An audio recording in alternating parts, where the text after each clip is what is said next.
ဒီနေ့အခန်းထဲကမိချောင်းပုံမြင်လေးပြောပြမယ်နော်တခါတော့ကမိချောင်းတစ်ကောင်ရှိတယ်သူ့အခန်းနေရာမှာကတ်ထားတဲ့ပတ်မုံမာနဲ့ကတ်ဆက်ကူကိုအရင်ကျနေတက်နေခဲ့တာပေါ့နေ့တိုင်းပဲနိုင်ပေါင်းများစွာထိုင်ကြည့်နေတတ်တယ်ဒီပန်းနေနဲ့အရက်တွေကိုကြည့်ပါအောင်ညင်ညင်ညာညာစီထားတာကလှပပြီးစိတ်အေးချလိုက်တာလို့မိချောင်းကပြောတယ်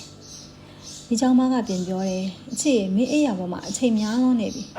အပြင်ကငါပန်းဝင်ကိုလာကြည့်ပါလေးကလက်ဆက်တယ်နေအောင်လေးပူပူနေနေတောက်ပနေတယ်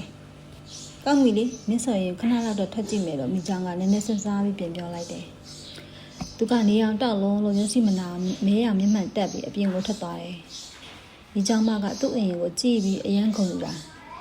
ဒီမှာကြည့်ပါအောင်ဟော်လီဟော့ပန်းချမောင်ပန်းတွေ miracle ထက်တရာပန်းတွေဒီ roses နှင်းစီပန်းတွေနဲ့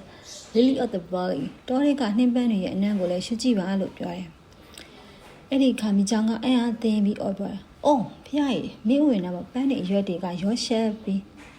မရေမရာဖြစ်နေတယ်။အစစ်အစစ်မရှိဘူး။ရမ်းရှုပ်ထွေးနေရပဲဟုပြောပြီးချက်ချင်းတွေ့ခန်းလေးကိုပြန်ပြေးသွားတယ်။နေရမောကနေကတ်စကူပန်းတွေကိုမြင်လိုက်တာနဲ့ချက်ချင်းစိတ်သက်သာရသွားတယ်။အာဒီမှာပဲကောင်းတဲ့ဥယျာဉ်ရှိတယ်။ဒီပန်းတွေကိုကြည့်ရတာငါ့ကိုအရင်ပျော်ရွှင်ပြီးစိတ်ချမ်းသာစေတယ်လို့ပြောတယ်။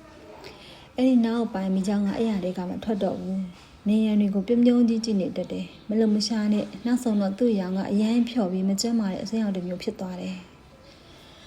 ဒါကြောင့်လောကမှာဘယ်ရမဆိုအလွန်ကြုံလောက်ကန်ခြင်းရလည်းမကောင်းဘူးဆိုတာကိုပုံဖော်ပေးထားတာပါဒါပေမဲ့ကလေးတို့ကအစားလုပ်ဖို့တော့အပြစ်မကြည့်ကြနဲ့နော်ပုံမြင်လေးကတော့ဒါပါပဲကွယ်